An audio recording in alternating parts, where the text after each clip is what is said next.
संत श्रेष्ठ निवृत्तीनाथ महाराजांच्या पायी पालखी सोहळा 2024 आजचा हा 6वा दिवस आणि दुपारच्या जेवणाची व्यवस्था कुंदेवाडी सिन्नर ग्रामस्थांनी सुंदर अशा पद्धतीने केलेली आहेत.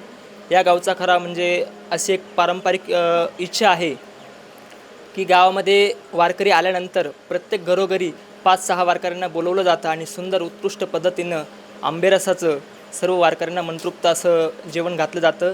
काही ग्रामस्थ काही या घरातील मंडळी आहेत त्यांना आपण विचारू की कशा पद्धतीने आपण या ठिकाणी वारकऱ्यांना जेवणासाठी आमंत्रित करतात. ते तर कसं आहे माहिती आहे की हा एक सण आहे आमचा.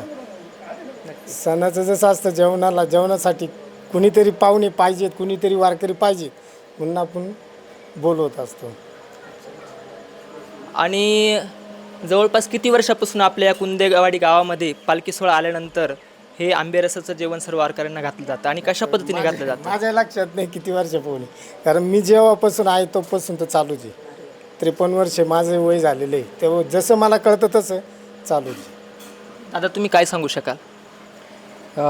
आमच्यासाठी दिवाळी अरे वा. या संपूर्ण पंचक्रोशीमध्ये आज दिंडी दुपारच्या जेवणासाठी थांबते. त्यासाठी सगळीकडे आंबारसाचा कार्यक्रम असतो. पूर्ण गावामध्ये आंबारस असतो. म्हणतात ना, साधू संत येते घरा तोची दिवाळी दसरा. काकांनी सांगितल्याप्रमाणे हा उत्सव म्हणजे आमच्यासाठी दिवाळी आहे, दसरा आहे. सर्व वारकरी या गावामध्ये येतात आणि सुंदर प्रकारे असं दुपारचा विसावा करतात. आंबेरसाचं सुंदर प्रकारे सर्वांना जेवण दिलं जातं. अशाच पद्धतीने या ग्रामस्थांकडून सर्व वारकऱ्यांची सेवा घडो हीच ईश्वरचरणी मी प्रार्थना करतो. रामकृष्ण हरी.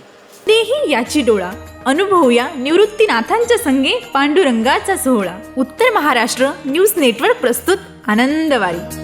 श्री क्षेत्र त्र्यंबकेश्वर ते श्री क्षेत्र पंढरपूर दररोज फक्त आपल्या उत्तर महाराष्ट्र न्यूज नेटवर्कवर.